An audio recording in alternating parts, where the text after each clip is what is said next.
cuarto hombre, de Agatha Christie.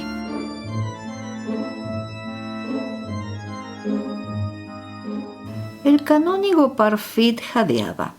El correr para alcanzar el tren no era cosa que conviniera a un hombre de sus años. Su figura ya no era lo que fue y con la pérdida de su esbelta silueta había ido adquiriendo una tendencia a quedarse sin aliento que el propio canónigo solía explicar con dignidad diciendo: «Es el corazón». Exhalando un suspiro de alivio, se dejó caer en una esquina del compartimiento de primera. El calorcillo de la calefacción le resultaba muy agradable. Fuera estaba nevando. Además, era una suerte haber conseguido situarse en una esquina, siendo el viaje de noche y tan largo. Debieron haber puesto coche-cama en aquel tren. Las otras 3 esquinas estaban ya ocupadas, y al observarlo, el canónigo Parfit se dio cuenta de que el hombre sentado en la más alejada le sonreía con aire de reconocimiento. Era un caballero pulcramente afeitado, de rostro burlón y cabellos oscuros que comenzaban a blanquear en las sienes. Su profesión era sin duda alguna la de abogado, y nadie le hubiera tomado por otra cosa ni un momento siquiera. Sir George Durand era ciertamente un abogado muy famoso. «Vaya, Parfit», comenzó con aire jovial, «se ha echado usted una buena carrerita, ¿no?» «Y con lo malo que es para mi corazón», repuso el canónigo. «Qué casualidad encontrarle, Sir George. ¿Va usted muy al norte?» «Hasta Newcastle», replicó Sir George. «A propósito», añadió, «¿conoce usted al doctor Campbell Clark?» Y el caballero sentado en el mismo lado que el canónigo inclinó la cabeza complacido. «Nos encontramos en la estación», continuó el abogado. «Otra coincidencia». El canónigo Parfit vio al doctor Campbell Clark con gran interés. Había oído aquel nombre muy a menudo. El doctor Clark estaba en la primera fila de los médicos especialistas en enfermedades mentales y su último libro, El problema del subconsciente, había sido la obra más discutida del año. El canónigo Parfit vio una mandíbula cuadrada, unos ojos azules de mirada firme y una cabeza de cabellos rojizos sin una cana, pero que iban clareándose rápidamente. Asimismo, tuvo la impresión de hallarse ante una vigorosa personalidad. Debido a la lógica asociación de ideas, el canónigo miró el asiento situado frente al suyo, esperando encontrar allí otra persona conocida, mas el cuarto ocupante del departamento resultó ser totalmente extraño. Tal vez un extranjero. Era un hombrecillo moreno de aspecto insignificante que, embutido en un grueso abrigo, parecía dormir.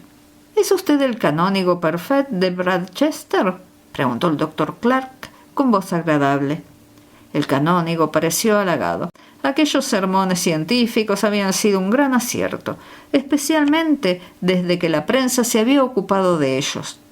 Bueno, aquello era lo que necesitaba la Iglesia, modernizarse. «He leído su libro con gran interés, doctor Campbell Clark», le dijo, «aunque es demasiado técnico para mí y me resulta difícil seguir alguna de sus partes». Durand intervino. «¿Prefiere hablar o dormir, canónigo?», le preguntó. «Confieso que sufro de insomnio y por lo tanto me inclino en favor de lo primero». «Oh, desde luego. De todas maneras», explicó el canónigo, «yo casi nunca duermo en estos viajes nocturnos y el libro que he traído es muy aburrido».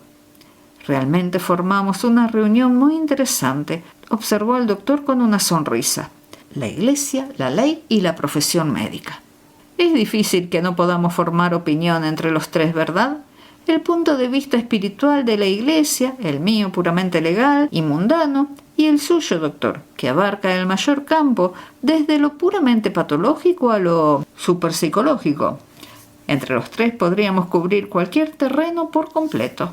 «No tanto como usted imagina», dijo el doctor Clark. «Hay otro punto de vista que ha pasado usted por alto, y que es en este aspecto muy importante». «¿A cuál se refiere?», quiso saber el abogado.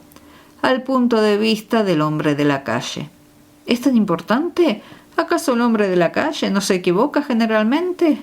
«Oh, casi siempre, pero posee lo que le falta a toda opinión experta: el punto de vista personal. Ya sabe que no puede prescindir de las relaciones personales. Lo he descubierto en mi profesión. Por cada paciente que acude realmente enfermo, hay por lo menos 5 que no tienen otra cosa que incapacidad para vivir felizmente con los inquilinos que habitan en la misma casa. Lo llaman de 1000 maneras, desde rodilla de fregona a calambre de escribiente, pero es todo lo mismo, asperezas producidas por el roce diario de una mentalidad con otra. Tendrá usted muchísimos pacientes con nervios, supongo, comenzó el canónigo, cuyos nervios eran excelentes. Ah, ¿qué es lo que quiere usted decir con eso? El doctor volvióse hacia él con gesto rápido e impulsivo. Nervios. La gente suele emplear esa palabra y reírse después como ha hecho usted. Esto no tiene importancia, dicen. Solo son nervios. Dios mío, ahí tiene usted el quid de todo.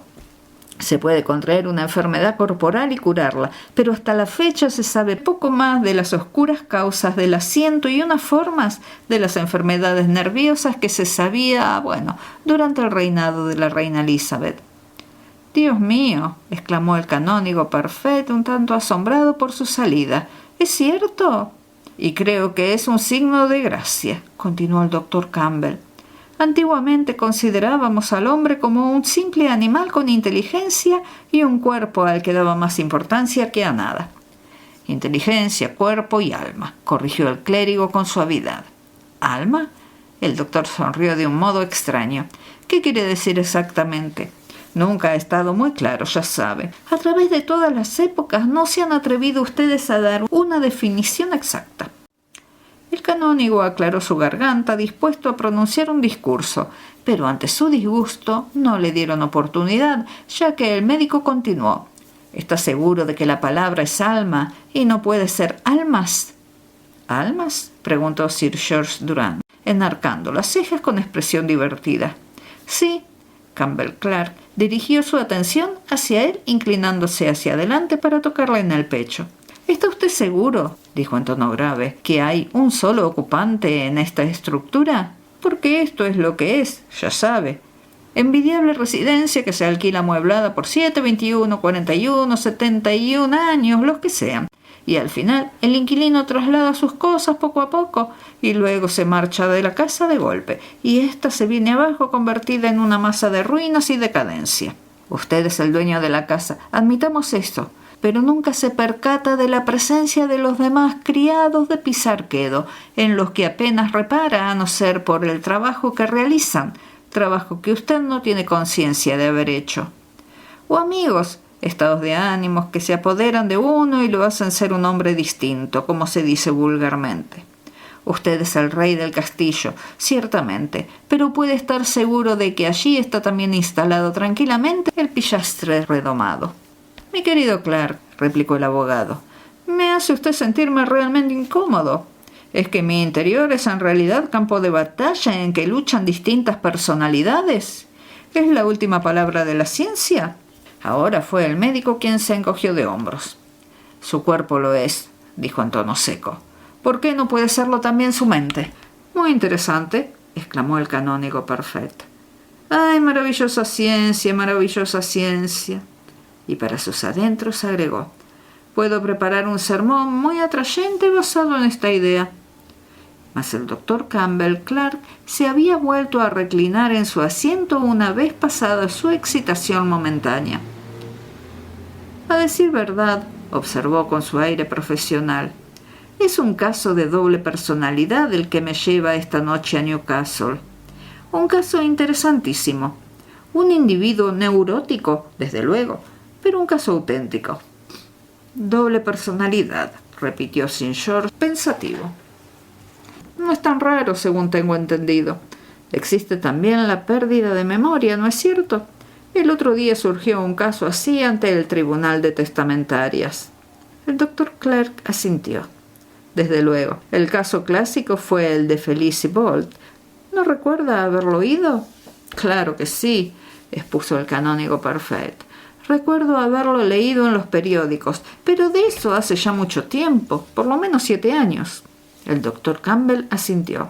Esa muchacha se convirtió en una de las figuras más célebres de Francia y acudieron a verla científicos de todo el mundo. Tenía 4 personalidades nada menos, y se la conocía por Felice I, Felice II, Felice III y Felice IV. ¿Y no cabía la posibilidad de que fuera un truco premeditado?, preguntó Sir George. Las personalidades de Felice III y Felice IV ofrecían algunas dudas, admitió el médico, pero el hecho principal persiste.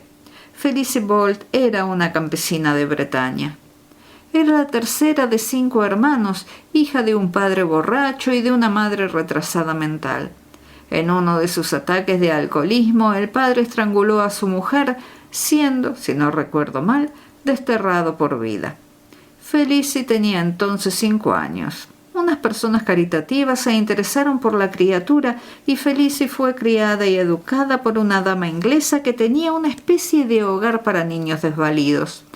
Aunque consiguió muy poco de Felice, la describe como una niña anormal, lenta y estúpida que aprendió a leer y escribir solo con gran dificultad y cuyas manos eran torpes. Esa dama, la señora Slater, intentó prepararla para el servicio doméstico y le buscó varias casas donde trabajar cuando tuvo la edad conveniente, mas en ninguna estuvo mucho tiempo debido a su estupidez y su profunda pereza. El doctor hizo una pausa y el canónigo, mientras se arropaba aún más en su manta de viaje, se dio cuenta de pronto de que el hombre sentado frente a él se había movido ligeramente y sus ojos, que antes estuviera cerrados, ahora estaban abiertos y en ellos brillaba una expresión indescifrable que sobresaltó al clérigo. Era como si hubiese estado regocijándose interiormente por lo que oyera. Existe una fotografía de Felice Bolt tomada cuando tenía 17 años, prosiguió el médico, y en ella aparece como una burda campesina de recia constitución, sin nada que indique que pronto iba a ser una de las personas más famosas de Francia. 5 años más tarde, cuando contaba 22, Felice Bolt tuvo una enfermedad nerviosa y al reponerse empezaron a manifestarse los extraños fenómenos. Lo que sigue a continuación son hechos atestiguados por muchísimos científicos eminentes. La personalidad llamada Felice I era completamente distinta a la Felice Bolt de los últimos años. Felice I escribía apenas el francés, no hablaba ningún otro idioma y no sabía tocar el piano. Felice II, por el contrario, hablaba correctamente el italiano y algo de alemán. Su letra era distinta por completo de la de Felice I y escribía y se expresaba a la perfección en francés. Podía discutir de política, arte y era muy aficionada a tocar el piano. Felice III tenía muchos puntos en común con Felice II. Era inteligente y al parecer bien educada, pero en la parte moral era un contraste absoluto. Aparecía como una criatura depravada, pero en un sentido parisiense, no provinciano. Conocía todo el argot de París y las expresiones del demi-monde elegante. Su lenguaje era obsceno y hablaba mal de la religión y la gente buena en los términos más blasfemos. Y por fin surgió la Felice IV, una criatura soñadora, piadosa y clarividente. Pero esta cuarta personalidad fue poco satisfactoria y duradera y se consideró un truco deliberado por parte de la Felice III, una especie de broma que le gastaba al público crédulo. Debo decir que aparte de la posible excepción de Felice IV, cada personalidad era distinta y separada y no tenía conocimiento de las otras. Felice II fue sin duda la más predominante y algunas veces duraba hasta 15 días.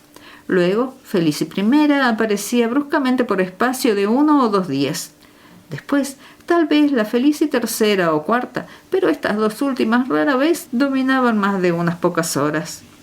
Cada cambio iba acompañado de un fuerte dolor de cabeza y sueño profundo, y en cada caso sufría la pérdida completa de la memoria de los otros estados, y la personalidad en cuestión tomaba vida a partir del momento en que la había abandonado, inconsciente del tiempo. «Muy notable», murmuró el canónigo, «muy notable. Hasta ahora sabemos apenas nada de las maravillas del universo». «Sabemos que hay algunos impostores muy astutos», observó el abogado en tono seco. El caso de Felice Bolt fue investigado por abogados, así como por médicos y científicos, replicó el doctor Campbell con presteza. Recuerde que Maître Quimbelier llevó a cabo la investigación más profunda y confirmó la opinión de los científicos. Y al fin y al cabo, ¿por qué hemos de sorprendernos tanto? ¿No tenemos los huevos de 2 yemas y los plátanos gemelos? ¿Por qué no ha de poder darse el caso de la doble personalidad, o en este caso la cuádruple personalidad, en un solo cuerpo? ¿La doble personalidad?, protestó el canónigo. El doctor Campbell Clark volvió sus penetrantes ojos azules hacia él. ¿Cómo podríamos llamarle si no? Menos mal que estas cosas son únicamente un capricho de la naturaleza, observó Sir George. Si el caso fuera corriente se prestaría a muchas complicaciones. Desde luego son casos muy anormales, convino el médico. Fue una lástima que no pudiera efectuarse otro estudio más prolongado, pero puso fin a todo la inesperada muerte de Felicie. Hubo algo raro, si no recuerdo mal, dijo el abogado despacio. El doctor Campbell Clark asintió. Fue algo inesperado. Una mañana la muchacha fue encontrada muerta en su cama. Había sido estrangulada, pero ante la estupefacción de todos, demostró sin lugar a dudas que se había estrangulado ella misma. Las señales de su cuello eran las de sus dedos, un sistema de suicidio que, aunque no es físicamente imposible, requiere una extraordinaria fuerza muscular y una voluntad casi sobrehumana. Nunca se supo lo que la había impulsado a suicidarse. Claro que su equilibrio mental siempre había sido insuficiente. Sin embargo, ahí tiene. Se ha corrido para siempre la cortina sobre el misterio de Felice Bolt. Fue entonces cuando el ocupante de la cuarta esquina se echó a reír. Los otros 3 hombres saltaron como si hubieran oído un disparo. Habían olvidado por completo la existencia del cuarto, y cuando se volvieron hacia el lugar donde se hallaba sentado y todavía arrebujado en su abrigo, rió de nuevo. «Deben perdonarme, caballeros», dijo en perfecto inglés, aunque con un ligero acento extranjero, y se incorporó, mostrando un rostro pálido con un pequeño bigotillo. «Sí, deben ustedes perdonarme», dijo con una cómoda inclinación de cabeza. «Pero la verdad es que la ciencia dice alguna vez la última palabra». «¿Sabe algo del caso que estábamos discutiendo?», le preguntó el doctor cortésmente. «¿Del caso? No, pero la conocí». «¿A Felicie Bolt?» «Sí, y a Annette Ravel también. No han oído hablar de Annette Ravel, ¿verdad? Y no obstante, la historia de una es la historia de la otra. Créame, no sabrán nada de Felicie Bolt si no conocen también la historia de Annette Ravel». Sacó un reloj para consultar la hora. «Falta media hora hasta la próxima parada. Tengo tiempo de contarles la historia, es decir, si a ustedes les interesa escucharla». «Cuéntela, por favor», dijo el médico. «Me encantaría oírla», exclamó el pastor. Sir George Durand limitóse a adoptar una actitud de atenta escucha. «Mi nombre, caballeros», comentó el extraño compañero de viaje, «es Raoul Lepardot. Usted acaba de mencionar a una dama inglesa, la señorita Slater, que se ocupa en obras de caridad. Yo la conocí en Bretaña, en un pueblecito pesquero, y cuando mis padres fallecieron víctimas de un accidente ferroviario, fue la señorita Slater quien vino a rescatarme y me salvó de algo equivalente a los reformatorios ingleses. Tenía unos 20 chiquillos a su cuidado, niños y niñas.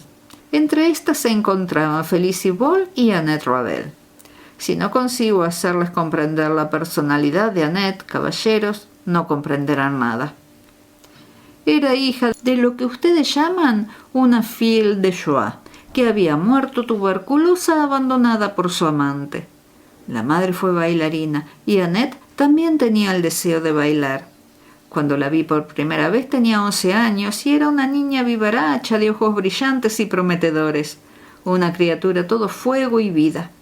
Y enseguida me convirtió en su esclavo. Raúl, haz esto, Raúl, haz lo otro. Y yo obedecía, yo la idolatraba y ella lo sabía. Solíamos ir a la playa los 3, ya que Felicie venía con nosotros. Y allí Annette, quitándose los zapatos y las medias, bailaba sobre la arena y luego, cuando le faltaba el aliento, nos contaba lo que quería llegar a ser. Veréis, yo seré famosa, sí, muy famosa. Tendré cientos y miles de medias de seda, de la seda más fina y viviré en un piso maravilloso. Todos mis adoradores serán jóvenes, guapos y ricos. Cuando yo baile, todo París irá a verme. Gritarán y se volverán locos con mis danzas. Y durante los inviernos no bailaré. Iré al sur a gozar del sol. Allí hay pueblecitos con naranjos y comeré naranjas. Y en cuanto a ti, Raúl, nunca te olvidaré por muy rica que sea. Te protegeré para que estudies una carrera. Felici será mi doncella. No, sus manos son demasiado torpes. Míralas qué grandes y toscas. Felici se ponía furiosa al oír eso y entonces Annette continuaba pinchándola. Es tan fina, Felici, tan elegante y distinguida. Es una princesa disfrazada, jaja. Mi padre y mi madre estaban casados y los tuyos no, replicaba Felici con rencor. Sí, tu padre mató a tu madre. Bonita cosa ser la hija de un asesino. Y el tuyo dejó morir a tu madre. Era la contestación de Felici. ¿Así? Annette se ponía pensativa. Pobre mamá, hay que conservarse fuerte y bien. Yo soy fuerte como un caballo, presumía Felici. Y desde luego lo era. Tenía 2 veces la fuerza de cualquier niña del hogar y nunca estaba enferma. Pero era estúpida, ¿comprenden? Estúpida como una bestia bruta. A menudo me he preguntado por qué seguía a Annette como lo hacía. Era una especie de fascinación. Algunas veces creo que la odiaba y no es de extrañar, puesto que Annette no era amable con ella. Se burlaba de su lentitud y estupidez, provocándola delante de los demás. Yo había visto a Felice ponerse lívida de rabia. Algunas veces pensé que iba a rodear la garganta de Annette con sus dedos hasta acabar con su vida. No era lo bastante inteligente como para contestar a los improperios de Annette, pero con el tiempo aprendió una respuesta que nunca fallaba. Era el referirse a su propia salud y fuerza. Había aprendido lo que yo siempre supe, que Annette envidiaba su fortaleza física y ella atacaba instintivamente el punto débil de la armadura de su enemiga. Un día Annette vino hacia mí muy contenta. «Raúl», dijo, «hoy vamos a divertirnos con esa estúpida de Felici». «¿Qué es lo que vas a hacer?» «Ven detrás del cobertizo y te lo diré».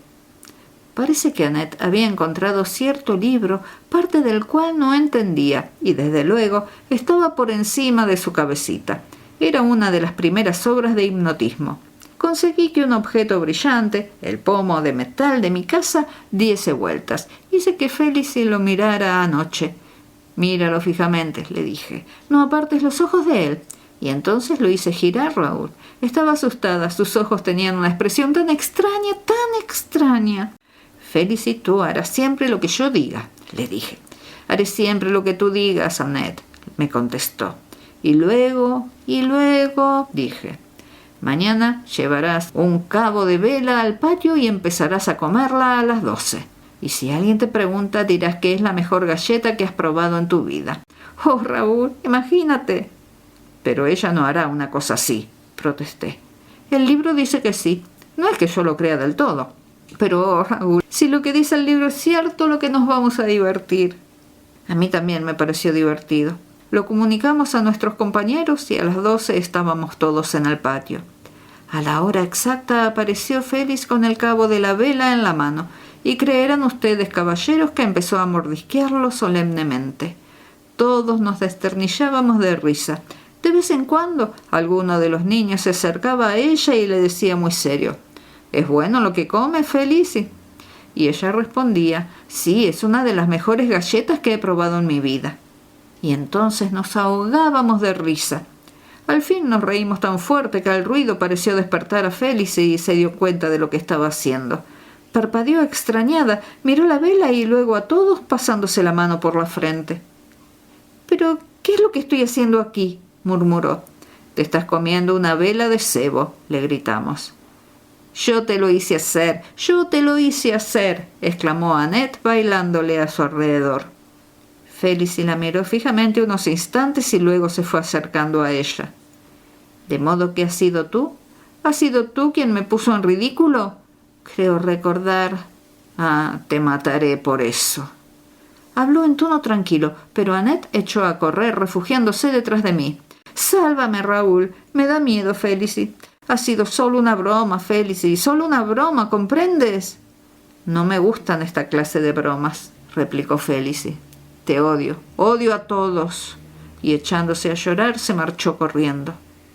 Yo creo que Annette estaba asustada por el resultado de su experimento y no intentó repetirlo, pero a partir de aquel día su ascendencia sobre Felicity se fue haciendo más fuerte. Ahora creo que Felicity siempre la odió, pero sin embargo no podía apartarse de su lado y solía seguirla como un perro. Poco después de esto, caballeros, me encontraron un empleo y solo volví al hogar durante mis vacaciones. No se había tomado en serio el deseo de Annette de ser bailarina, pero su voz se hizo más bonita a medida que iba creciendo y la señorita Slater consintió gustosamente en dejarla aprender canto.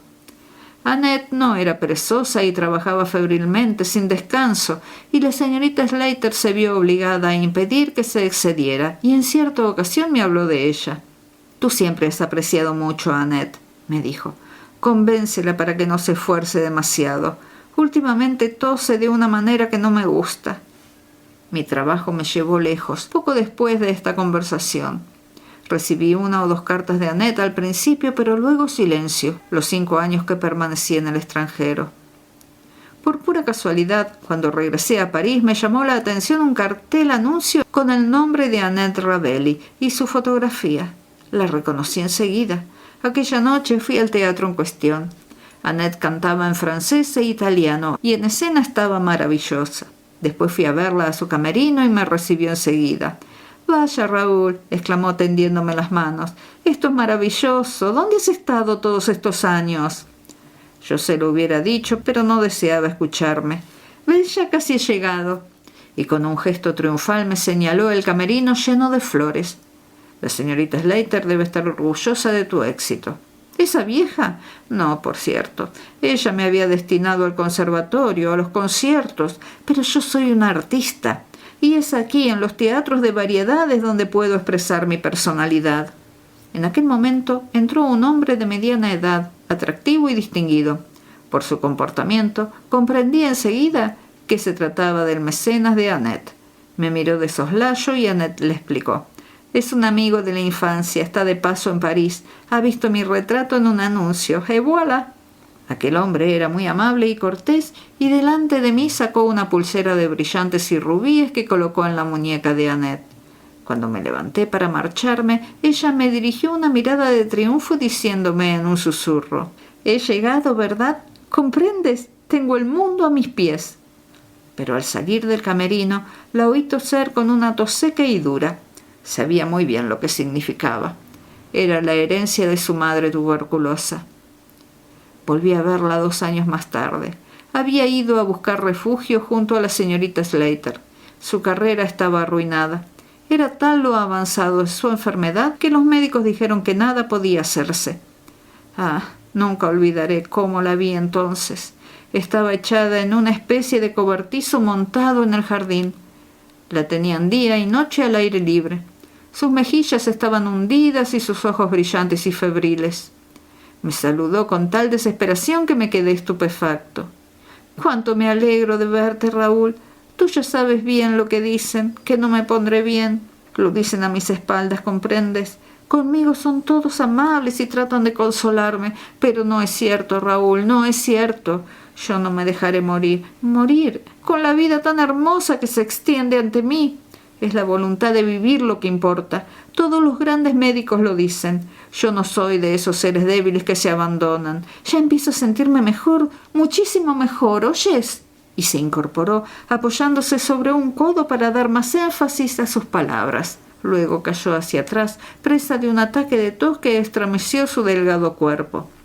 «La tos no es nada», consiguió decir, «y las hemorragias no me asustan. Sorprenderé a los médicos. Es la voluntad lo que importa. Recuerda, Raúl, yo viviré». Era una pena, ¿comprenden? Una pena.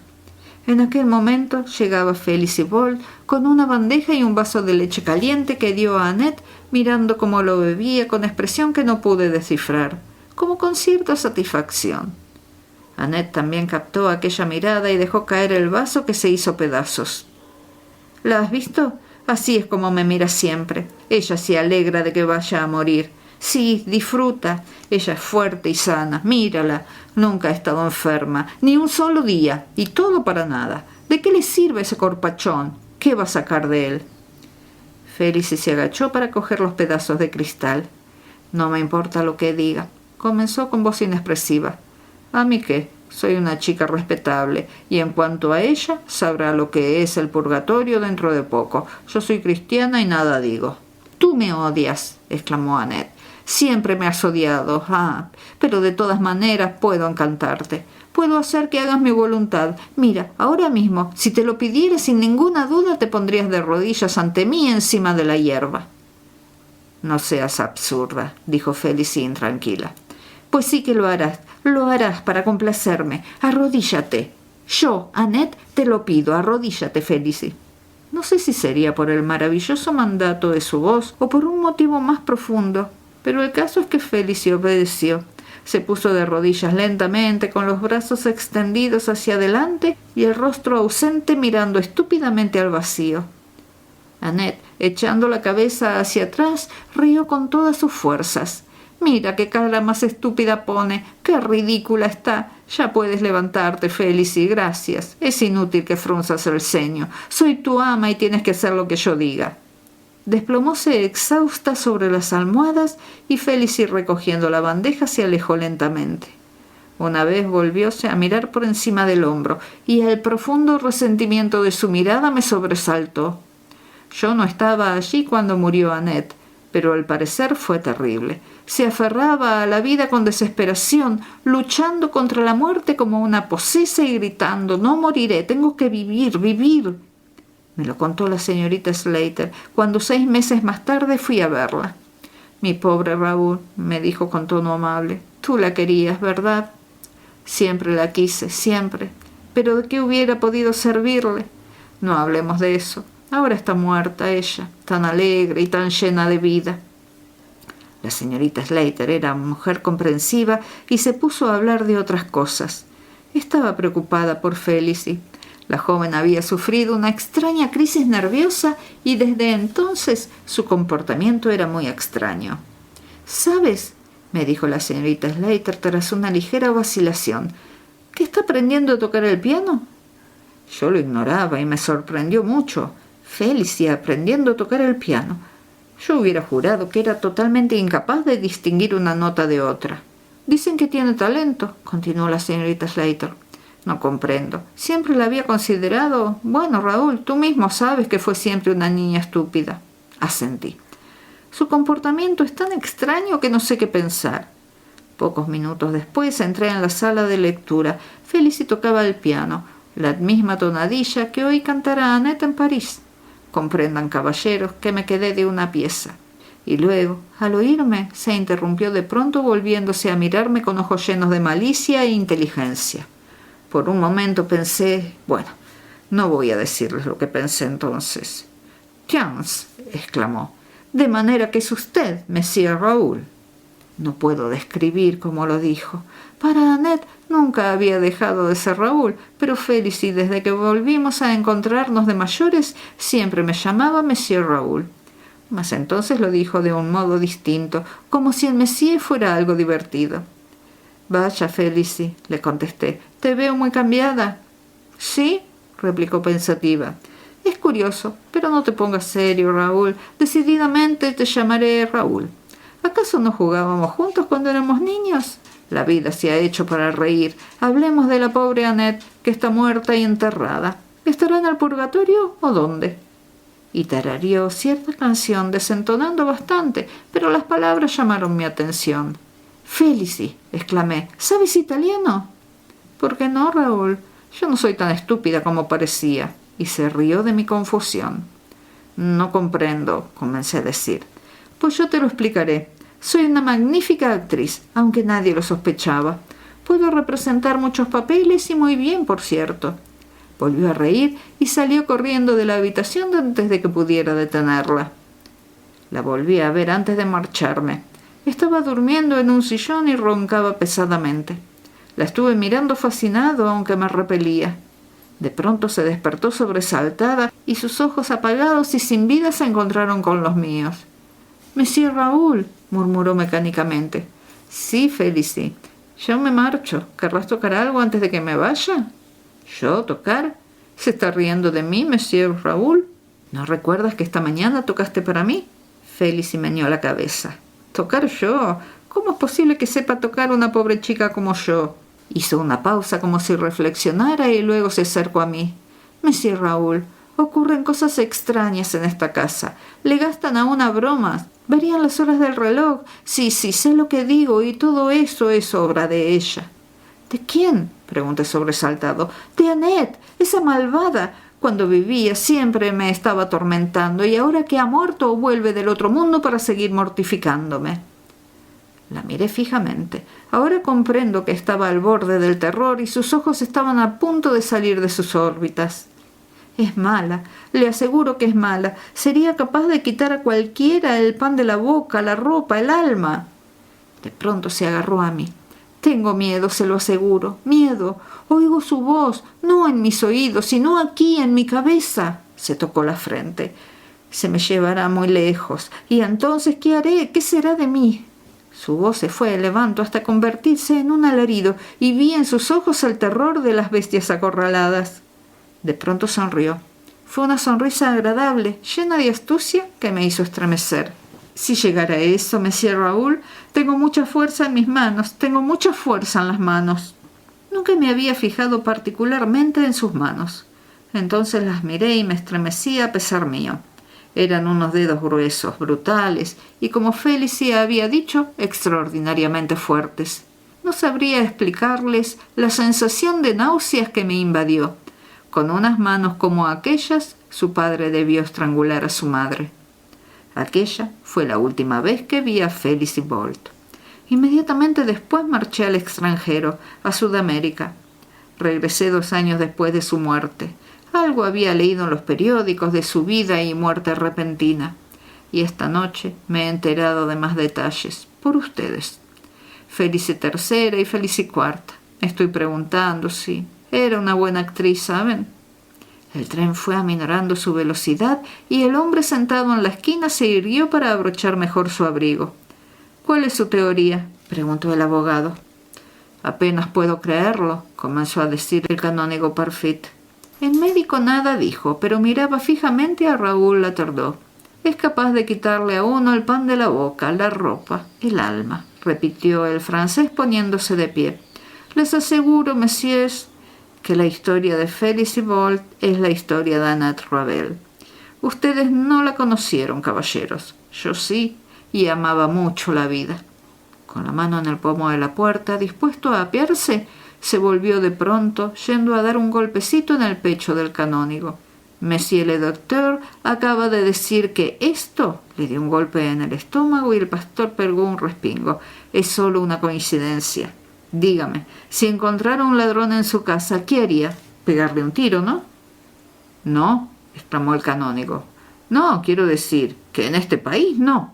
Pero sus palabras se perdieron en el aire mientras la puerta del compartimiento se cerraba de golpe. El clérigo, el abogado y el médico se habían quedado solos. El cuarto asiento estaba vacío.